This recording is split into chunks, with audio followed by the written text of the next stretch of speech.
கண்கள்ல கண்ணீர் வரும். ஆண்டுடைய கண்கள்ல கண்ணீர் வரும். அதுக்கு பேர் தான் மனதுருக்கம். ஒரு மனுஷனை பார்க்கும் பொழுது பரிந்துரைக்கப்பட்ட நிலைமையில, நெருக்கப்பட்ட நிலைமையில, ஒடுக்கப்பட்ட நிலைமையில, தள்ளப்பட்டு கிடக்கிற நிலைமையில, புறக்கணிக்கப்பட்டு கிடக்கிற நிலைமையில, அனாதியா கிடக்கிற நிலைமையில கர்த்தர் அவர்களை கண்ணோக்கி பார்க்கும்போது அவர் கண்கள்ல கண்ணீர் வருகிறது. பார்த்தபோது அவர்கள் மேல மனதுருகி அவர்களுக்காக கண்ணீர் வடிக்கிற தெய்வம் இயேசு கிறிஸ்து. அல்லேலூயா சொல்லுமா? அல்லேலூயா, அல்லேலூயா. கர்த்தருக்கு மகிமை உண்டாவதாக. இன்றைக்கு இந்த வார்த்தைக்குள்ளாக தேவன் ஒரு 5 காரியங்களை குறித்து நமக்கு வெளிப்படுத்துவாராக. ஆண்டவர் இந்த ஆண்டில் உங்கள் எந்தெந்த காரியத்தில் மனதுருகுவார், உங்கள் சூழ்நிலைகள் எப்படிப்பட்டது என்பதை குறித்து நாம் பின்வரும் செய்தி மூலமாக நாம் அறிந்து அவருடைய மனதுருக்கத்தை நாம் பெற்றுக்கொள்ள போகிறோம். கவனிங்கள். முதலாவதாக ஸ்தோத்திரம் 2 ராஜாக்கள் புஸ்தகத்துல 13ஆம் அதிகாரத்துல 23ஆம் வசனத்திலே படித்து பார்த்தால், ஆனாலும் கர்த்தர் அவர்களுக்கு இறங்கி ஆபிரகாம், ஈசாக்கு, யாக்கோபு என்பவர்களோடு செய்த தமது உடன்படிக்கை நிமித்தம் அவர்களை அழிக்க சித்தமாயிராமலும் அவர்களை இன்னும் தம்முடைய முகத்தை விட்டு தள்ளாமலும் அவர்கள் மேல் மனதுருகி அவர்களை நினைத்தள்ளினார். கர்த்தருக்கு ஸ்தோத்திரம். முதலாவது கவனிங்கள். உங்கள் சத்துருக்கள் உங்களை நெருக்கும் பொழுது, உங்கள் எதிராளிகள் உங்களை சுற்றிலுமாக வளைந்து கொண்டு உங்களை ஒடுக்கும் பொழுது கர்த்தர் மனதுருகுவார். கைவேத்தியம் சொல்லுவாங்க. எதிரிகள் எல்லாமே இல்லை. ஒவ்வொரு மனுஷனுடைய வாழ்க்கையில எதிரிகள் இருக்கிறார்கள். ஊழியராக எங்களுக்கும் எதிரிகள் இருக்கிறார்கள். உங்கள் வீட்டை சுற்றிலும் எதிரிகள் இருக்கிறார்கள். அல்லேலூயா சொல்லுமா? நீங்க வேலை பார்க்கும் இடத்துல எதிரிகள் இருக்கிறார்கள். அல்லேலூயா, அல்லேலூயா. நீங்கள் நடக்கும் பொழுதும் போகும் பொழுதும் எதிரிகள் இருக்கிறார்கள். பிரயாணத்திலே கூட எதிரிகள் இருக்கிறார்கள். ஆகவே நீங்கள் எந்த நிலைமையில நீங்கள் எதிரிகளால் தாக்கப்பட்டிருந்தாலும் அந்த நேரத்துல ஆண்டவர் உங்களை நினைத்து பார்க்கிறார். அல்லேலூயா. இங்க இஸ்ரவேல் ஜனங்களை குறித்து வேதம் சொல்லுகிறது. அவர்களை எதிரியானவன் என்ன செய்தான்? நெருக்கினான், ஒடுக்கினான் போட்டிருக்கு.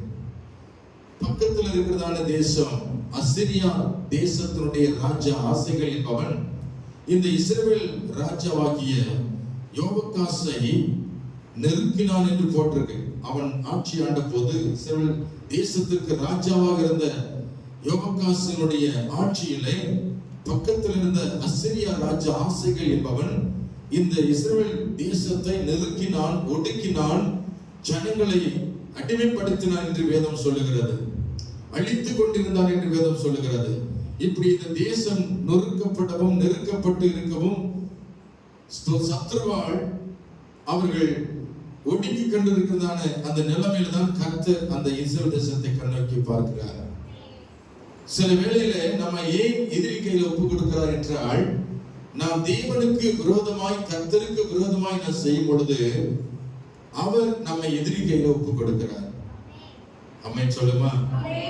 இஸ்ரவேல் ஜனங்கள் கர்த்தரை விட்டு வேறொரு தெய்வத்தை அவர் வணங்குறதுனால்தான் ஆண்டவர் கோபம் கொண்டு இந்த இஸ்ரவேல் ஜனங்களை பக்கத்து அந்த தேசமாகிய அசிரியா அந்த ராஜாவுடைய கையிலே இஸ்ரவேல் ஜனங்களை ஒப்பு கொடுக்கிறார் ஆண்டவர்.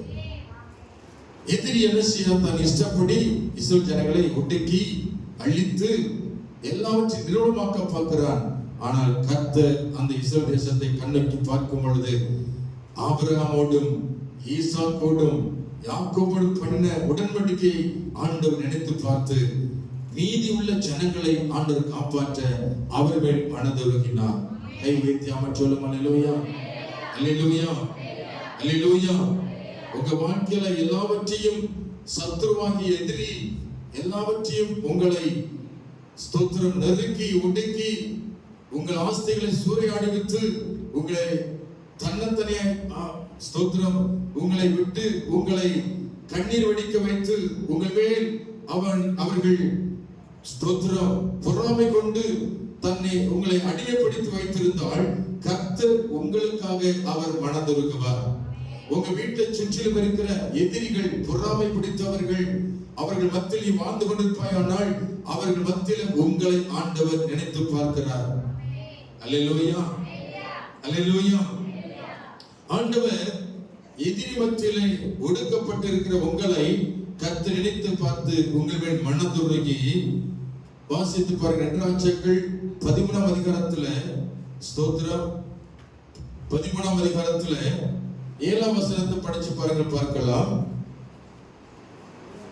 2 ராஜாக்கள் புத்தகத்துல ஸ்தோத்திரம் 13ஆம் அதிகாரத்துல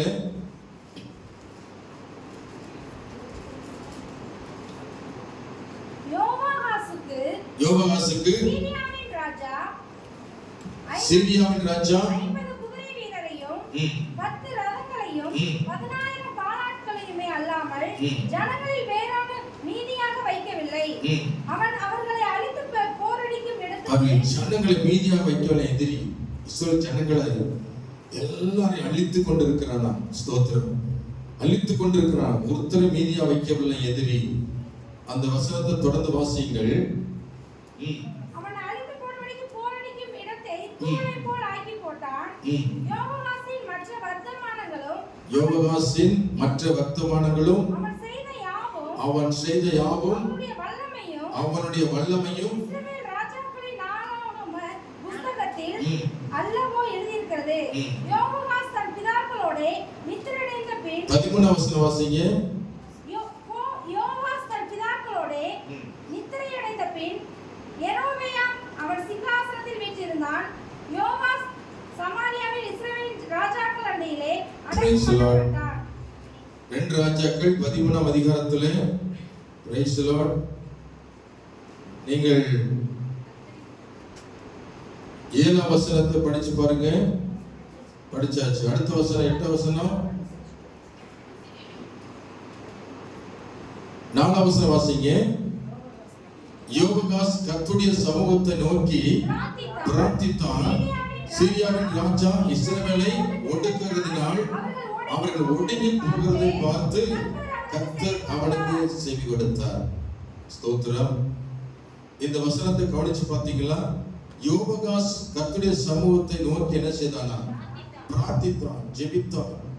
இன்னைக்கு உங்க வாழ்க்கையில கூட எதிரிகளால் நெருக்கப்பட்டு இருப்பீர்களானால், எதிரிகள் உங்கள் வாழ்க்கையை அழித்துக் கொண்டிருப்பார்கள், அதன் மத்தியில இந்த யோவாசை போல கர்த்தர் நோக்கி நீங்கள் ஜெபிக்கும் பொழுது உங்க வாழ்க்கையில் இருக்கிற சத்துருக்களை ஆண்டவர் துரத்தி அடிப்பார், உங்களையோ காப்பாற்றுவார், உங்க மேல் மனதுருகுவார். அல்லேலூயா சொல்லுவோமா? அல்லேலூயா, அல்லேலூயா. கர்த்தருக்கு ஸ்தோத்திரம். 2வது காரியம், ஆண்டவர் இயேசு கிறிஸ்து உங்க மேல் மனதுருகுவார். எந்த இடத்துல? மத்தேயு 14:14 பார்க்கிறோம். மத்தேயு 14:14 கர்த்தராகிய தேவன் அவர் யார் மேல மனதுருகினார் என்று வேதம் சொல்லுகிறது. இயேசு வந்து பிரமாண ஜனங்களை பார்த்து அவர்கள் மேல் மனதுருகி அவர்களில் வியாதிஸ்தராய் இருந்தவர்களை நோயாளிகளை அவர் சுஸ்தமாக்கினார். அவர்கள் மேல் மனதுருகினார் என்று வேதம் சொல்லுகிறது. அப்படித்தானே போட்டிருக்கு, படிச்சு பாருங்க. அவர்கள் மேல் மனதுருகி. யார்கள் மனதுருகினார்? ஆண்டவர். நீங்கள் இந்த ஆண்டிலே ஒருவேளை பிளவினப்பட்டு கிடந்தாலோ அல்லது நோய்வாய்ப்பட்டு கிடந்தாலோ படுத்த படுக்க கிடந்தாலோ கர்த்தர் உங்கள் நினைவாய் அவர் உங்கள் மேல் மனதுருகி உங்கள் படுக்கை முழுவதும் அவர் மாற்றி போடுவார். அல்லேலூயா. ஆண்டவர் இயேசு யார் மேல மனதுருகிறாரு? வியாதிஸ்தர் மேல மனதுருகிறார். இன்னைக்கு நம்ம நல்லா இருக்கிறோம், ஆனால் ஆஸ்பத்திரியில போய் பாருங்க, எத்தனை நோயாளிகள் வேதனையில கஷ்டத்துல அவர்கள் துடித்துக் கொண்டிருக்கிறார்கள். கர்த்தர் ஸ்தோத்திரம். அவர்களுக்காக நீங்கள் நான் ஜெபிக்கும் பொழுது ஆண்டவர் அவர்கள் மனதுருகுவார். அல்லேலூயா. ஆஸ்பத்திரி ஊழியம் நமக்கு தேவைதான். அநேக நோயாளியை சந்திக்க முடியும், அவளுக்காக ஜெபிக்க முடியும், அவளுக்காக பரிந்து பேச முடியும். அப்பொழுது கர்த்தர் உங்கள் ஜெபத்தை கேட்டு படுத்த படுக்க இருக்கிற நோயாளிகளை கர்த்தர் சுகப்படுத்துவார். அல்லேலூயா. உங்களுக்காக அவர் மனதுருகுவார். உங்க வாழ்க்கையிலும் கூட சந்திக்க போகிற நோய்கள் நிமித்தம் அவர் உங்கள் மேல் மனதுருகுவார்.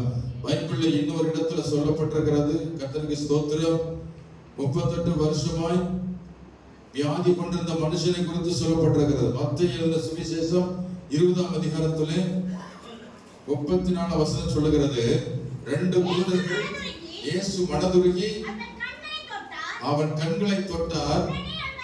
உடனே அவர்கள் பார்வையிழந்து அவருக்கு பின் சென்றார்கள். 2 குருடர்கள் இயேசுவிடத்துல ஓடி வர்றாங்க. ஆண்டவரே, தாவீதின் குமாரனே, எனக்கு இரக்கம் என்று சொல்லி இயேசுவுக்கு கூப்பிட்டார்கள். இயேசு அவர்களை பார்த்தார். அல்லேலூயா. அவர்கள் 2 கண்கள் கூட இருந்தார்கள். ஆண்டவர் அவளை பார்த்து கேட்டார், என்ன செய்ய வேண்டும் என்று ஆண்டவரை பார்த்து கேட்டபோது அவர்கள் சொன்னார்கள், நாங்கள் பார்வையடைய வேண்டும் ஆண்டவரே என்று கேட்டார்கள். அதற்கு கர்த்தர் அவர்கள் மேல் மனதுருகி அவருடைய கண்களை தொட்டார். அல்லேலூயா சொல்லுமா. குருடரின் கண்களை அவர் தொட்டார். எதனால தொட்டார்? மனதுருக்க பிறந்ததினால் அவர்கள் மனதுருகினார். அல்லேலூயா, அல்லேலூயா, ஸ்தோத்திரம். 2 குருடர்களை ஆண்டவர் பார்க்க வைத்தார் என்று அந்த பகுதி சொல்லுகிறது. மார்க் 1ஆம் அதிகாரத்திலும் நீங்க படிச்சு பார்த்தால் குஷ்டரோகி குறித்து அங்க சொல்லப்பட்டிருக்கு. மார்க் 1 அதிகாரம் 39 முதல் 42 வரைக்கும்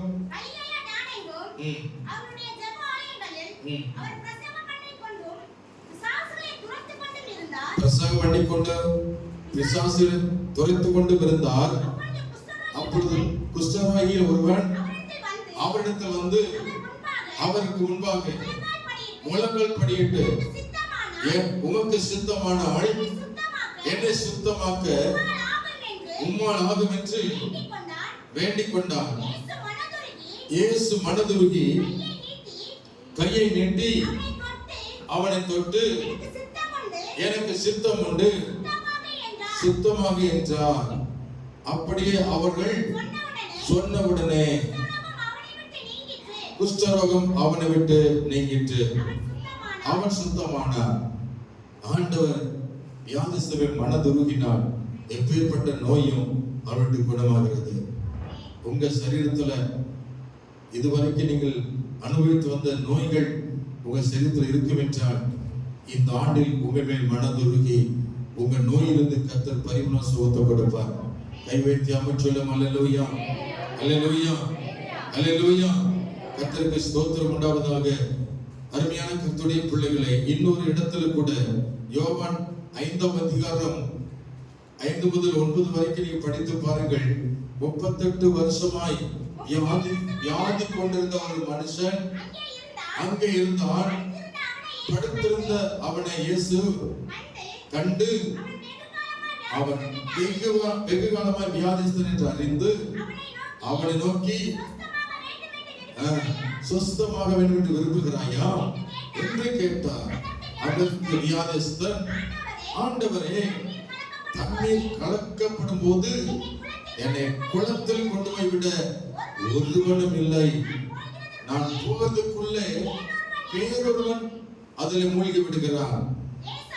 இயேசு அவனை நோக்கி, எழுந்திரு, உன் படுக்கை எடுத்துக்கொண்டு நட என்று சொன்னார். உடனே அந்த மனுஷன் சுஸ்தமாகி தான் படுக்கை எடுத்துக்கொண்டு நடந்து போனான். அந்த நாள் ஒரு நாளானது. ஜனங்கள் கண்டு ஆச்சரியப்பட்டார்கள். 38 வருஷமாய் நோய்ப்பட்டவனை கர்த்தர் சுகமாக்கி இருக்கிறார். அல்லேலூயா சொல்லுமா. உங்க வாழ்க்கையில் கூட பல ஆண்டுகளாக பின்தொடர்ந்து வந்த நோயானது கர்த்தர் இந்த ஆண்டுல தேவன் உங்களை சுகப்படுத்துவார். உங்கள் மேல் மனதுருகி அந்த நோயிலிருந்து கர்த்தர் உங்களை குணமாக்குவார். சங்கீதம் 103 வசனம் சொல்லுது, அவர் உன் அக்கிரமங்களை எல்லாம் மன்னித்து உன் நோய்களை எல்லாம் குணமாக்கி உன் பிராண அழிவிலிருந்து விலக்கி மீட்டு உன்னை கிருபையினால இரக்கத்தை சூட்டுவார். அல்லேலூயா, அல்லேலூயா. இரக்கங்களின் தகப்பன் இயேசு இன்றே உனக்கு அற்புதம் செய்வார். இரக்கங்களின் தகப்பன் இயேசு இன்றே உனக்கு அற்புதம் செய்வார். நீ கலங்காதே, நீ திகையாதே, உன் கண்ணீர்கள் துடைக்கப்படும். நீ கலங்காதே, திகையாதே, கண்ணீர்கள் துடைக்கப்படும். இரக்கங்களின் பரப்பும் இயேசு அற்புதம் செய்வார். இரக்கங்களின் பரப்பும் இயேசு அற்புதம் செய்வார். திரளான ஜனங்களை கண்டார், மனதுருகி நோய்கள் நீக்கினார். திரளான ஜனங்களை கண்டார், மனதுருகி நோய்கள் நீக்கினார். 5 அப்பங்கள் ஏந்தி ஆசீர்வதித்தார், அனைவரையும் போஷித்து அனுப்பினார். 5 அப்பங்கள் ஏந்தி ஆசீர்வதித்தார், அனைவரையும் போஷித்து அனுப்பினார். வாழ்கிறார், இயேசு வாழ்கிறார், எல்லாம் செய்ய வல்லவர். வாழ்கிறார், இயேசு வாழ்கிறார், எல்லாம் செய்ய வல்லவர். நீ கலங்காதே, நீ திகையாதே, உன் கண்ணீர்கள் துடைக்கப்படும். நீ கலங்காதே, நீ திகையாதே, உன் கண்ணீர்கள் துடைக்கப்படும். இரக்கங்களின் தகப்பன் இயேசு உனக்கு அற்புதம் செய்வார். இரக்கங்களின் தகப்பன் இயேசு உனக்கு அற்புதம் செய்வார். அல்லேலூயா சொல்லுமா? அல்லேலூயா. இருக்கீங்களா? அல்லேலூயா. நீங்க ஏதாவது சொன்னா தானே நானும் கொஞ்சம் சுதாரிப்பு இருக்க முடியும். நீங்க தூங்குறத பார்த்தா நானும் தூங்குற மாதிரி தான் இருக்குது. இந்த ஆவி என்னோட மோதிட்டு இருக்கு. அல்லேலூயா சொல்லுமா? என்ன ஆவி? இன்னொரு ஆவி என்ன ஆவி? அந்த கொட்டாவி என் மேல மோதி போயிட்டே இருக்கு. ஏன்னா உள்ள சிலர் அப்படியே நைஸா நினைச்சாங்க. ஆமா, தூக்கம் போடலான்னு கற்பனை பண்ணிட்டு உட்கார்ந்துருக்காங்க. ஸ்தோத்திரம். கையை உயர்த்தி அல்லேலூயா சொல்லுமா? கையை யாரும் உயர்த்தல, அவதான் தூங்குறாங்க. கையை உயர்த்தாத யாரும் கண்டுபிடிக்குமா? கையை நல்லா உயர்த்தி அல்லேலூயா சொல்லுங்க பார்க்கலாம். எல்லாரும் உயர்த்திருக்கீங்க, தூங்கல. ஸ்தோத்திரம். இப்ப பாருங்க, நரம்பு வேலை செய்யுது. இப்ப தூக்கம் வராது உங்களுக்கு. அல்லேலூயா சொல்லுமா? அல்லேலூயா. ஆமென். அல்லேலூயா. இப்ப அடுத்த 2வது காரியத்தை கவனிங்க. ஆண்டவர் எந்த இடத்துல அவர் மனதுருகுகிறார்? லூக்கா 7:13 வாசிக்கிறோம். கர்த்தருக்கு ஸ்தோத்திரம். ஒரு ஏழை விதவை, அவளுக்கு ஒரே மகன் இருந்தான். அவன் மரித்து விட்டான். ஊரா ஜனங்கள் பாடையை கட்டி அவனை அடக்கம் பண்ணுவதற்கு கொண்டு போனார்கள். இயேசு அந்த ஊர் வழியாய் அவருடைய அந்த ஊர்ல பிரவேசித்த போது அங்கே அந்த விதவை கண்ணீர் வடித்து அழுது கொண்டே வந்தாள். ஜனங்கள் அந்த பிரேதத்தை, அந்த வாலிபனை செத்து போனவனை தூக்கி கொண்டு அடக்கம் பண்ண போய்கொண்டிருந்த வேளையில் இயேசு எதிர்த்து வந்து அங்கே அந்த பாடை பெண்ணை அழுது கொண்டு போன அந்த ஏழை விதவியின் கண்ணீரை கண்டார். அவள் தேம்பி அழுது கொண்டே அந்த பாடை பெண்ணை போய்கொண்டிருக்கிறத இயேசுவின் கண்கள் கண்டது. அப்பொழுது ஆண்டவர் இயேசு பாடையை தொட்டார். அல்லேலூயா. அந்த விதவை பார்த்து சொன்னார், அழாதே என்று சொன்னார். அவள் மேல் மனதுருகி, அந்த வசனத்தை வாசிப்பா 13 வசனம். கர்த்தர் அவளை பார்த்து அவள் மேல் மனதுருகி அழாதே என்று சொல்லி கிட்ட வந்து பாடையை தொட்டார். அதை சுமந்தவர்கள் நின்றார்கள். அப்பொழுது அவர், வாலிபனே எழுந்திரு என்று உனக்கு சொல்லுகிறேன் என்றார். மரித்தவன் எழுந்து உட்கார்ந்தான். அவன் பேசத் தொடங்கினான். அந்த வாலிபனை அந்த ஏழை விதவையை கையில ஒப்பு கொடுத்தார். இது எவ்வளவு பெரிய ஆச்சரியம். ஒரு செத்து போன வாலிபன் அவன் உயிரோடு எழுந்தானே. கர்த்தருக்கு ஸ்தோத்திரம். இயேசு மனதுருக்கம் உள்ளவர்.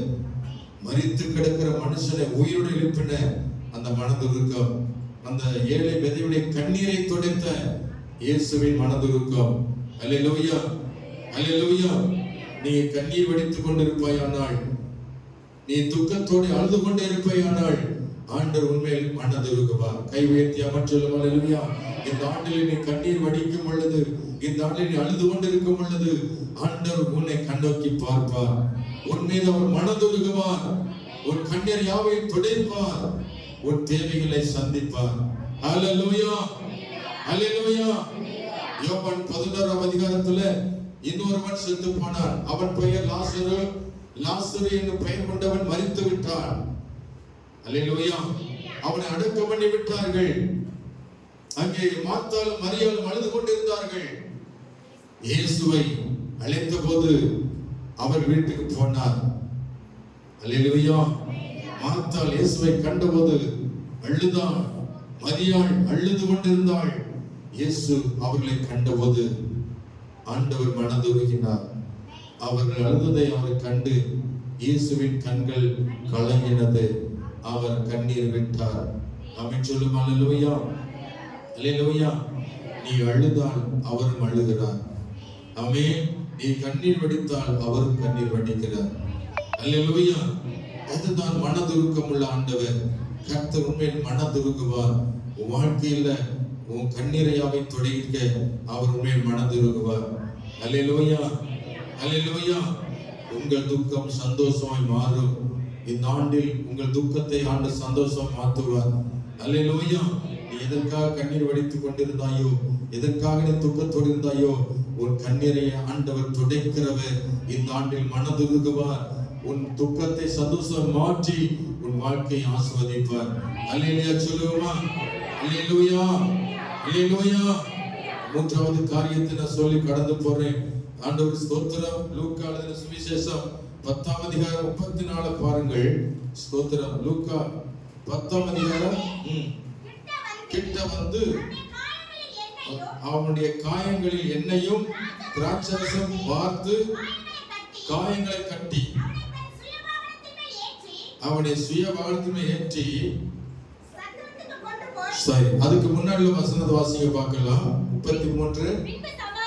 பின்பு சமாரியன் இந்த சம்பவத்தை முன்கூட்டியே நீங்கள் தெரிந்திருக்க வேண்டும். ஒரு மனுஷன் எருசலேமில் இருந்து எரிகோவுக்கு பிரயாணப்பட்டு போகிறான். போகையில வழியில கள்ளர்கள் அகப்பட்டான். கள்ளர்கள் என்ன செய்தார்களாம்? அவனுடைய வஸ்திரங்களை உரிந்து அவனை காயப்படுத்தி அவனை குற்றுயிராக விட்டு போனார்கள். அந்த வழியாய் ஆசாரியன் போனான், அவனை கண்டுகொள்ளவில்லை. லேவியன் போனான், கண்டுகொள்ளவில்லை.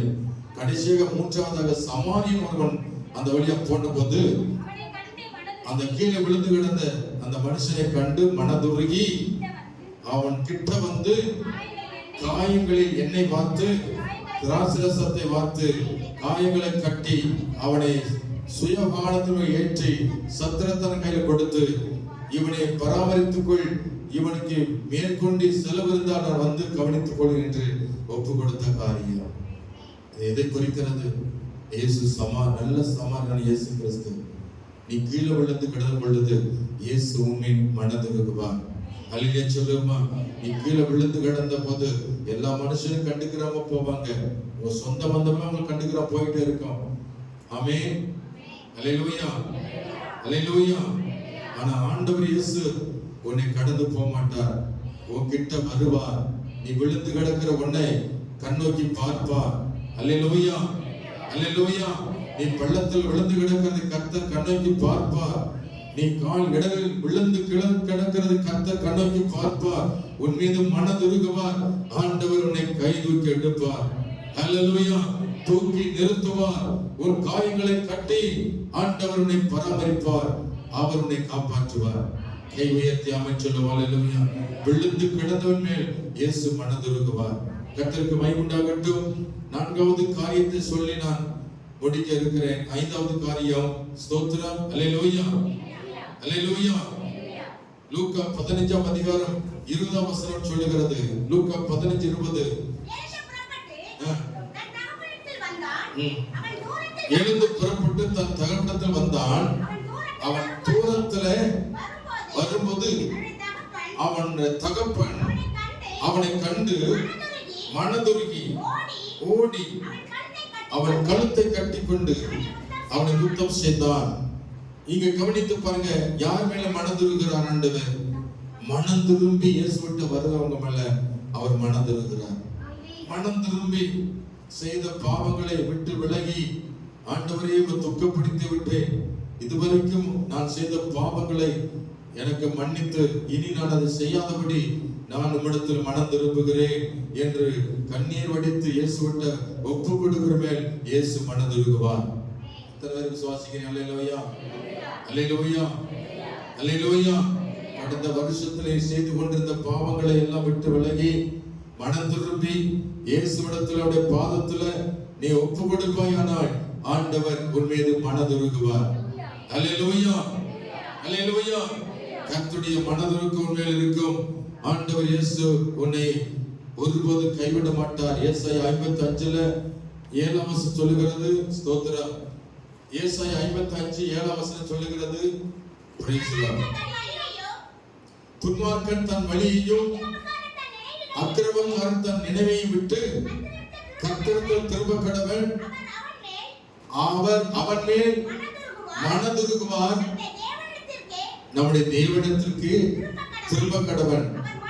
அவர் மன்னிக்கிறதுக்கு தயவு வைத்திருக்கிறார். மனம் திரும்பவர்கள் மேல இயேசு மனம் திரும்புவார். அவருடைய கண்கள்ல கண்ணீர் வரும். ஆமென், அல்லேலூயா. மனம் திரும்புதல் எதற்கு சமமாக இருக்கிறது?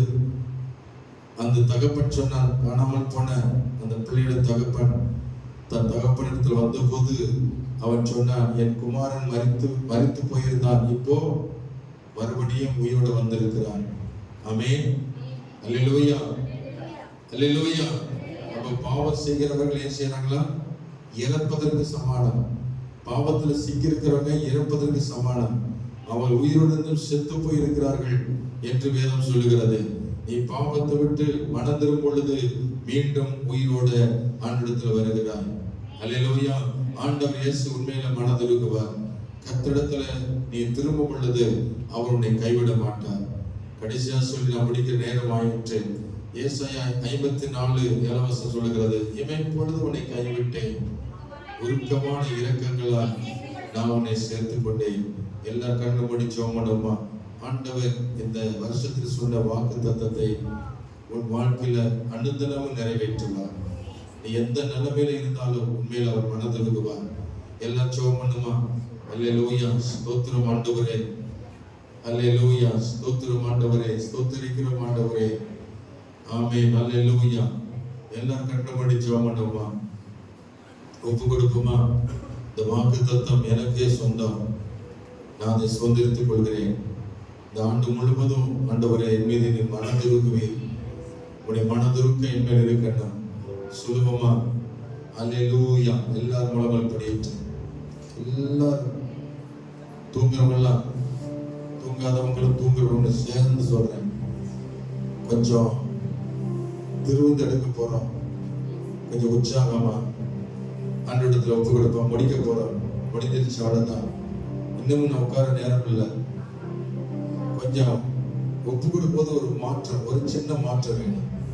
உட்கார்ந்த மணிக்கே இல்லாம ஒப்பு கொடுக்குறது அடையாளம் என்ன? கொஞ்சம் நகர்ந்து உடம்பு அசைச்சு கொஞ்சம் முழங்கால் நிற்பதான் ஒப்பு கொடுக்குறது அடையாளம். எல்லாரும் ஒப்பு கொடுத்தீங்களா? மனதுருகும் தெய்வமே இயேசுயா, உம்மை மனதார துதிப்பேன் ஸ்தோத்திரமே. மனதுருகும் தெய்வமே இயேசுயா, உம்மை மனதார துதிப்பேன் ஸ்தோத்திரமே.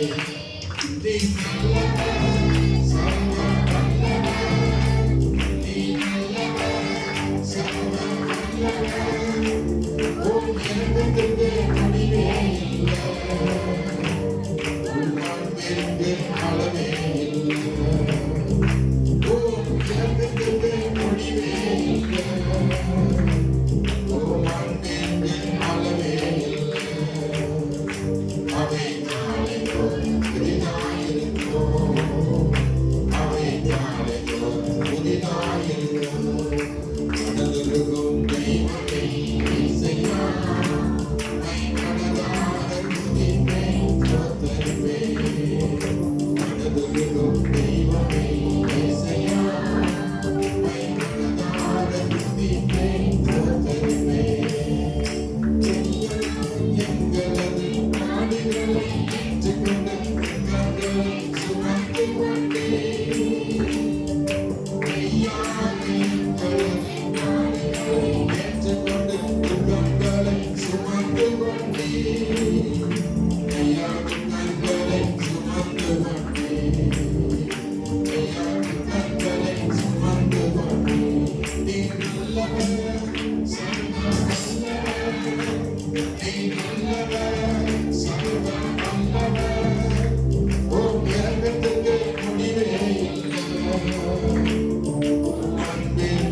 சமாதானம் தண்டனையும் மேலே எங்களுக்கு சமாதானம் உண்டு பண்ணும் தண்டனையும் மேலே விழுங்கதையா மேலே விழுங்கதையா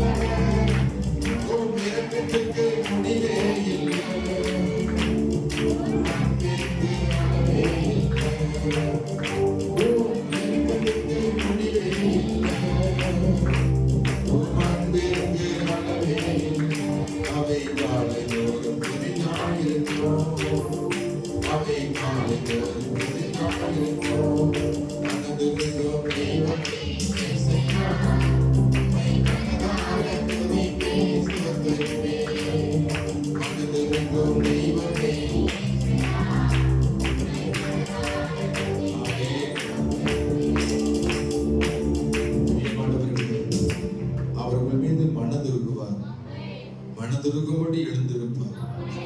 அப்படியே நீங்கள் என்ன செய்ய வேண்டும்?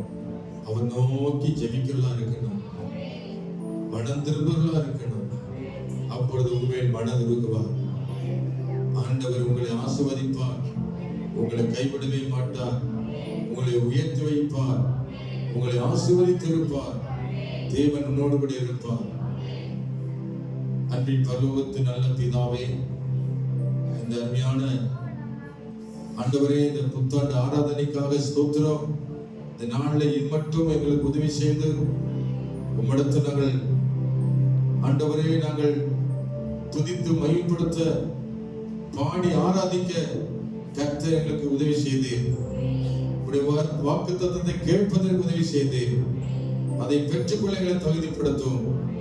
இந்த உலகத்துக்குள்ளே நாங்கள் கடந்து போகிறோம்.